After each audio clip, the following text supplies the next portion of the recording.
The Mid-Sodor Railway, Season 4, Episode 9. Duke the Clanker. Duke was steaming into Arsdale Station with his coaches and was getting ready to take the picnic train. It was summer in 1938, and he was about to pull the picnic train, which was a train that ran in the summer and all year, where tourists could come and go along the mountain roads with Duke. However, with how much passengers was coming, Duke was struggling to pull all the coaches with the passengers in.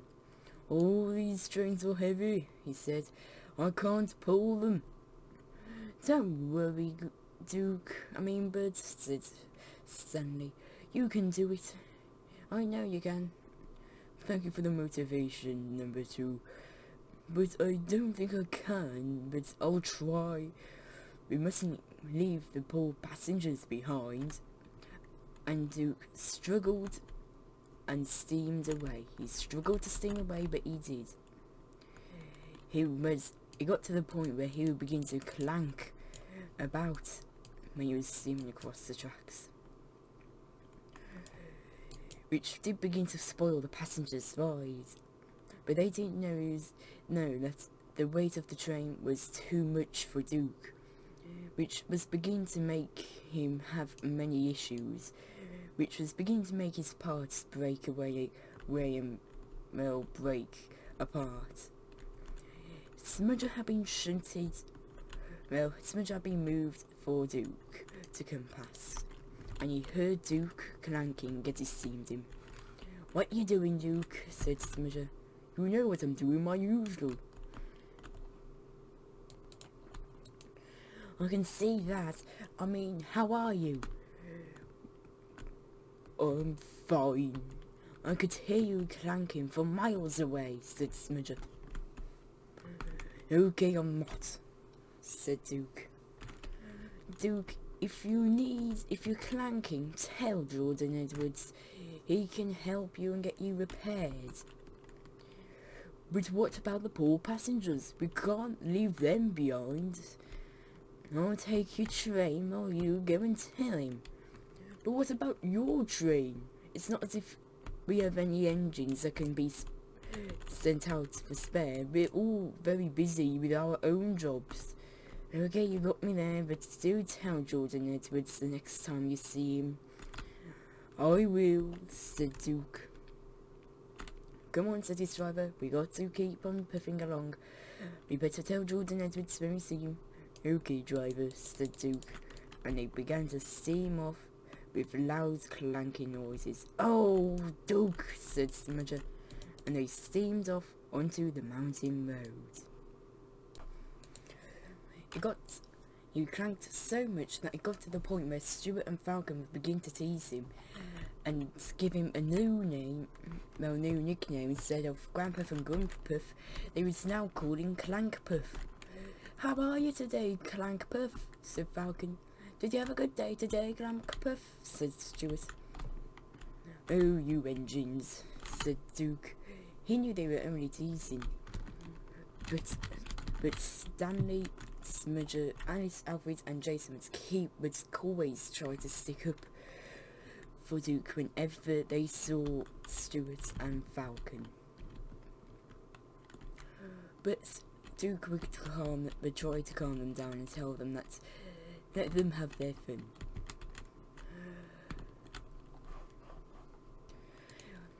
One summer morning, Falcon was started up and was getting finished being repainted, and Jordan Edwards came up. "Falcon, once you're finished being repainted, I'd like you to head to Arsdale Station. I'm very pleased with your work on the rebuilt railway. You know all the tracks so far, apart from one of the lines, which is the last line you need to learn. Every engine that's worked on the rebuilt line has been on this part of the track at least once, and you have too, but you've not properly learned it, and every engine that has worked on the rebuilt line of this Mid-Sodor has at least learned it. So today you will learn it. It is the mountain road, Falcon." Falcon was excited. "Oh, the mountain road! That sounds amazing, sir," said Falcon. "It is, Falcon. But I will have to tell you, you have to be careful. It's not like the rest of the tracks it's very dangerous." "Oh, yes, sir," said Falcon. "So today, I'd like you to pull the picnic train with Duke. He will tell you what to do." "Duke? You mean Grandpuff?" said Falcon. "Yes, Grandpuff. But, sir, he clanks. I don't want to listen to all his clanking. Clankpuff will just make me lose concentration, and I'll roll off the rails, pulling him with me all down the mountain. Then I'll go into a big berry bush, and then I'll come out and looking like a completely different engine. He'll distract me with his clanking, sir. Then we can take you apart again." "Oh, yes, sir, I'm sorry, I'll do it."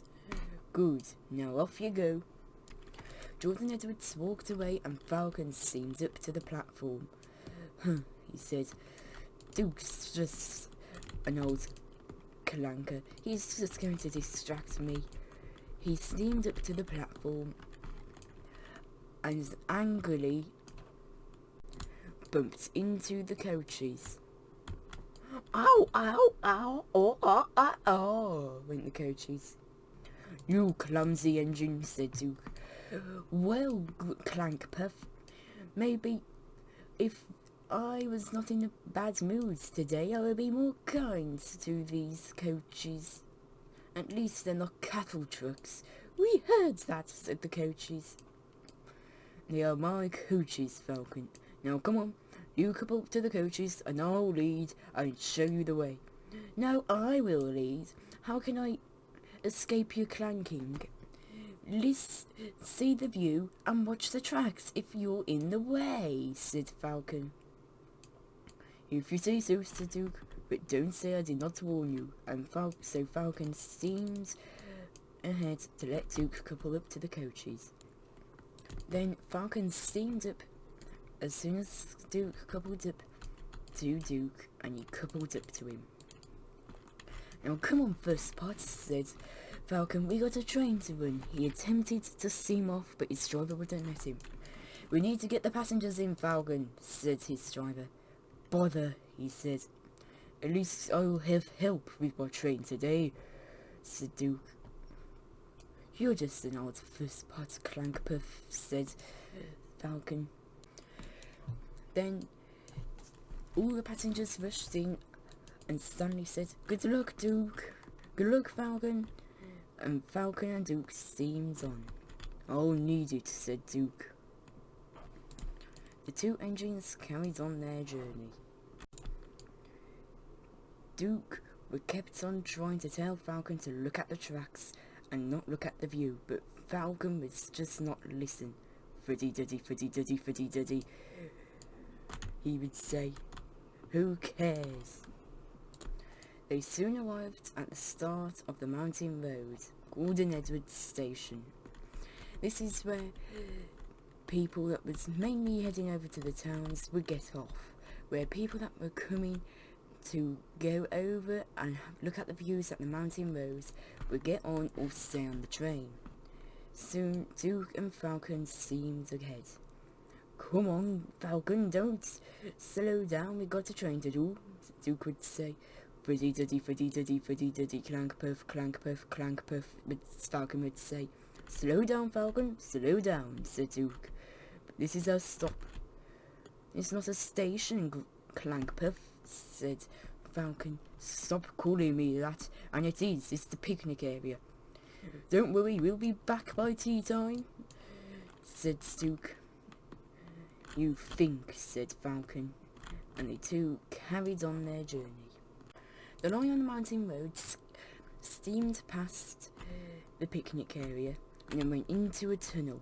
"Ah, a tunnel," said Falcon. Duke and Falcon steamed in. It was curved and they couldn't see through. "I want to get out! I want to get out!" said Falcon. The two engines steamed through and they eventually popped out the tunnel, but Falcon had his eyes closed. "Look out," said Duke. "I'm not looking," said Falcon. And then there was trouble. He derailed. No one knows how.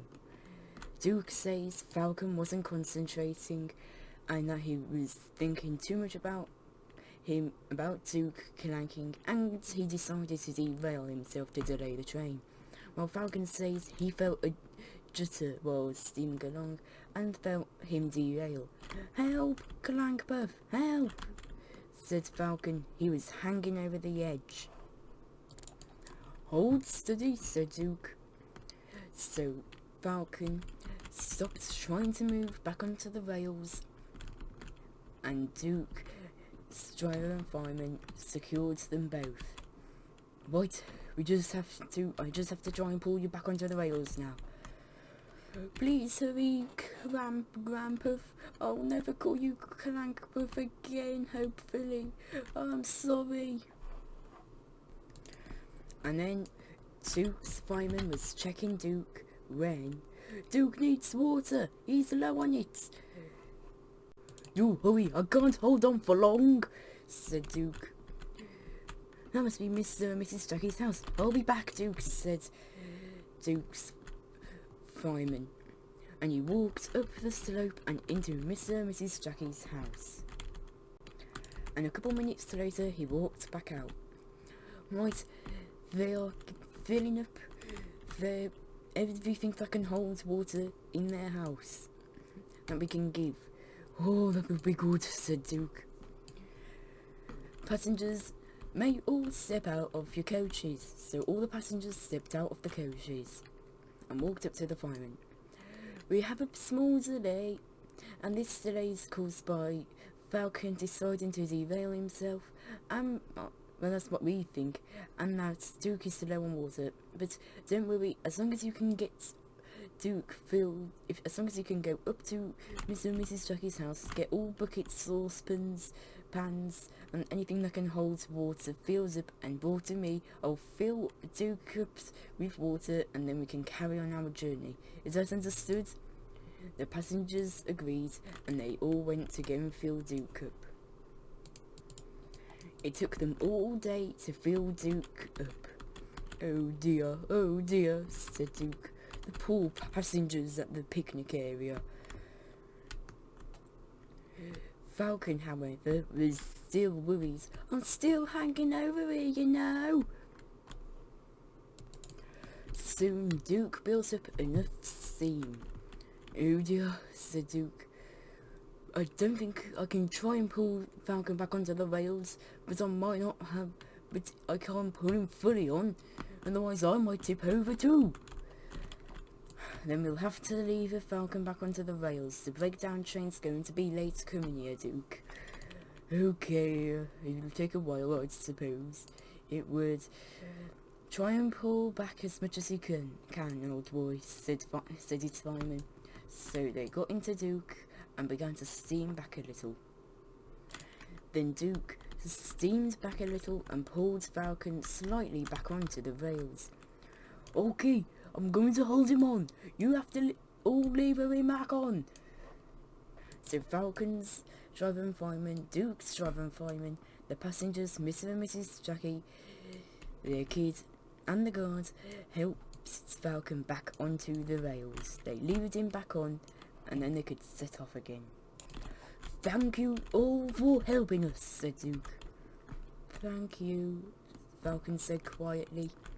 "Come on, Falcon, we can't be late." "I suppose. Oh, and don't worry, Duke," said Duke's driver. "We just got news Stuart's taking the people at the picnic area home." "Oh, that's good," said Duke. And then Duke pushed Falcon, and Falcon hoofed all the way over to Ulfstead Road. Duke was doing most of the work, which made his clanking sound louder than ever.